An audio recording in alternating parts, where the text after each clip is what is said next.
అందరికీ నమస్కారం. నా పేరు కార్తిక. నేను ఒక స్టోరీ చెప్పబోతున్నాను. అనగనగా ఒక ఊరు. ఆ ఊరిలో ఒక కాకి ఉండేది. అది ఎండాకాలం. ఆ కాకి ఫుల్ దాహం వేసింది. దాహం వేస్తే చుట్టుపక్కల చెరువుల నీళ్లు ఎండిపోయి ఉన్నాయి. ఆ కాకి ఫుల్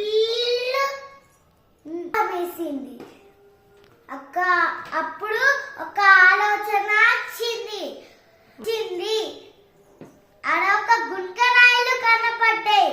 ఒక కడవ ఉంటది. ఆ కడవ చూసే వరకు కడవల నీళ్లు తక్కువ ఉంటే ఏం చేయాలి అని ఆలోచిస్తాయి. ఆలోచించి ఆ గుంకరాలను చూసి వేసింది. కడవల